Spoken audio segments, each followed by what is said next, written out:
नीचे ससुराल ऊपर मायका। ये कहानी है शर्मा परिवार की।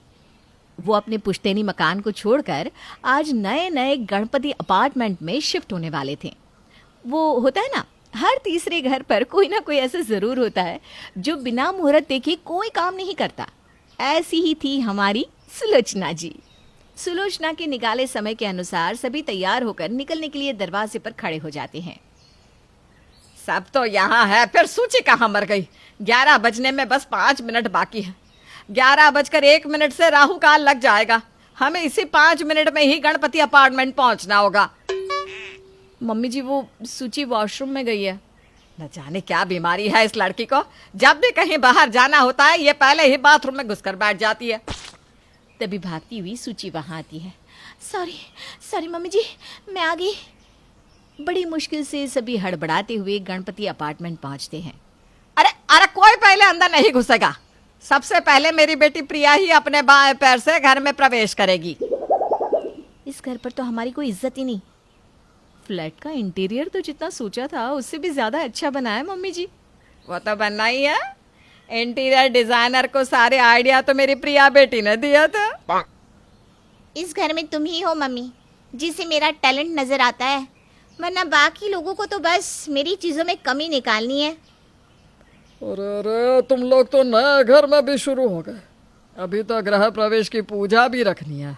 अभी ही लड़ा कर लोगों को बता दो कि तुम लोग कितने कलेशी हो, ताकि शान के फंक्शन में कोई आए ही नहीं।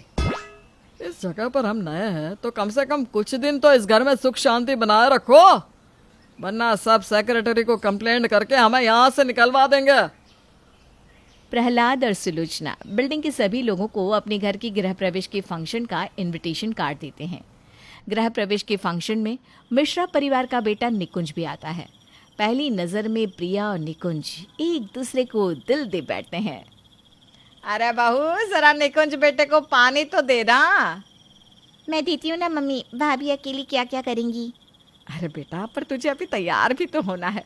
देख, तूने अभी सही से फाउंडेशन भी नहीं लगाया। कितना काम करेगी बच्चा, थक जाएगी बेटा।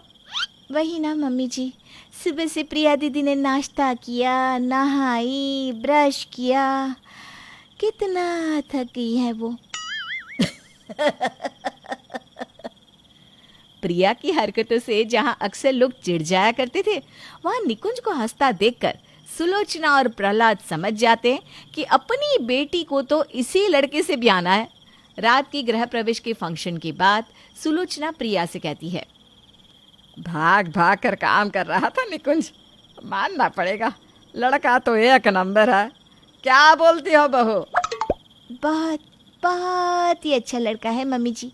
मैं तो कहती हूँ फौरन प्रिया दीदी के लिए उनसे बात कर लीजिए, इससे पहले कि लड़का हाथ से निकल जाए, बेटी अपने घर चली जाए, वही अच्छा है।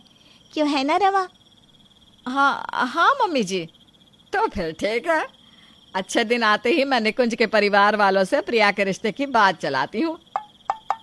ये सुनते ही रमा और सूची की खुशी का कोई ठिकाना नहीं रहता। प्रिया दीदी को बिस्तर पर ही चाय का कप तक पकड़वाना पड़ता था। मैं तो चाहती हूँ जिससे भी हो, किसी काले चोर से भी हो, पर जल्द से जल्द उनकी शादी हो जाए और मुझे छुटकारा मिल जाए। अरे मैं तो खुद परेशान हूँ, पर मजाल है एक शब्द बोल सकूं। मम्मी जी ने जो सर पर चढ़ा कर रखा है। प्रिया और निकुंज आपस में मिलना जुलना शुरू कर देते हैं और इससे पहले कि प्रिया के घर वाले निकुंज के घर रिश्ता भेजे, निकुंज के घर वाले प्रिया के घर उसका हाथ मांगने आ जाते हैं और चट मंगनी पट ब्याह करके प्रिया विदा होकर अपने घर की फर्स्ट फ्लोर यानी अपने ससुराल चली जाती है। यूँ तो प्रिया की शादी हो चुकी थी, पर जिसने कभी अपने घर पर एक गिलास पानी का नहीं उठाया था, वो कहाँ अपने ससुराल में कोई काम करने वाली थी। अरे बहू, 9 बज गए, सभी मेहमान मुंह दिखाए के लिए आने वाले हैं। हाँ, उठ रही हो मम्मी जी? हाँ बेटा, सभी आने वाले हैं ना, तैयार हो जा, रस्म पूरी हो जाए उसके बाद सो जाना। हाँ। मुंह दिखाए पर सभी मेहमान प्रिया के ससुराल घर पहुंचते हैं। अरे नहीं बहू, कुछ बनाकर नहीं खिलाएगी क्या? खिलाएगी क्यों नहीं मौसी। आओ प्रिया, अपनी पहली रसोई की तैयारी कर लो, सबको पता तो चले कि मेरी प्रिया कितनी टैलेंटेड है। प्रिया रसोई में जाती है और सोच में पड़ जाती है। अब मैं क्या करूं? मुझे तो नमक और चीनी में भी फर्क नहीं पता। आज तक तो सारा काम भाभीयों से करवाती आई हूँ। अब इन सबको मेरा राज पता चल जाएगा। प्रिया अपने दिमाग के घोड़ों को दौड़ाना शुरू करती है और फ्लैट के पीछे के रास्ते से उतरकर ऊपर अपने मायके चली जाती है। मम्मी, मम्मी दरवाजा खोलो। मम्मी जल्दी से दरवाजा खोलो ना। प्रिया के मायके में दोनों बहुएं सोफे पर बैठकर आराम से पैर चढ़ाए पॉपकॉर्न खाती हुई मूवी देख रही थी। हाँ, ये होती है जिंदगी। नहीं नहीं, ये होती है बिना ननद की आजाद जिंदगी। आज मुझे लगता है मुझे क्या मिला, इतना सुकून। प्रिया की दोनों भाभियां अपने ननद के जाने की खुशी मना ही रही होती है कि तभी अचानक उन्हें प्रिया की आवाज सुनाई देती है। अचानक प्रिया दीदी की आवाज कहाँ से आ रही है? अरे कोई दरवाजा खोलो, ये बेल काम क्यों नहीं कर रहा? प्रिया जोर जोर से दरवाजा पटकने लगती है। रमा भागकर दरवाजा खोलती है। दीदी, कल तो आप विदा होकर गई हैं, इतनी जल्दी अपने मायके नहीं आते। मम्मी, मेरी पहली रसोई है, सारे गेस्ट हॉल में बैठे हैं, मुझे तो कुछ बनाना भी नहीं आता, जल्दी कुछ करो ना। अरे तू घबराती क्यों है? तेरी 2 भाभियां हैं ना, वो करेंगी सारी तैयारियां। सोचिए और रमा, दोनों जाओ और 15 मिनट में खाना तैयार करके पैक करके प्रिया को दे दो। प्रिया उसे अपनी रसोई में जाकर प्लेट में निकाल लेगी और सबके सामने परोस देगी। अरे किसे ही पता चलेगा कि खाना किसने बनाया है?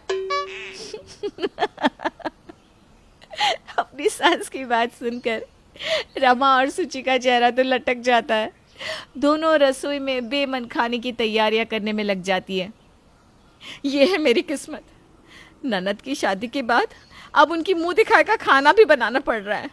वाह भगवान, तुझे 2 मिनट भी मेरी खुशी रास नहीं आई। न जाने किस कलम से तूने मेरी किस्मत लिखी है। ये प्रिया नाम का भूत उतरता ही नहीं। पहले तो सिर्फ ननद थी, अब उनके पति, सास ससुर, आए हुए मेहमान, सबके खातिरदारी करो। वही ना, मेरे तो कर्म ही फूट गए। जिस दिन से इस घर में आई हूँ चूल्हा चौका है कि छूटता ही नहीं। रो रो कर भी क्या फायदा, एक दिन की बात है, बना कर दे देते हैं। कौन सा रोज रोज बनाना है? क्या ये सही में एक दिन की बात थी?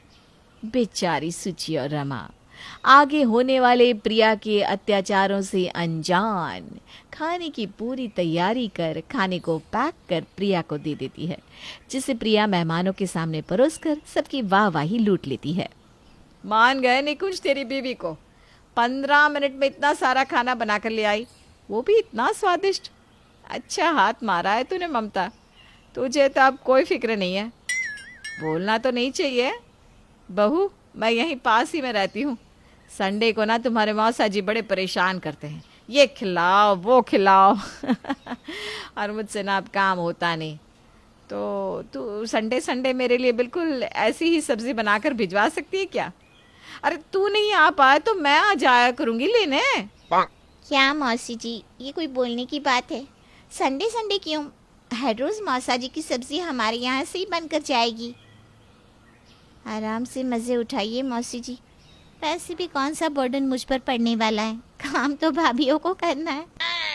सुचि और रमा जहाँ सोच रही थी कि ये आओ भगत बस एक दिन की है, पर ये एक दिन की मेहनत तो भूचाल आने के पहले की एक छोटी सी झलक थी। To be continued.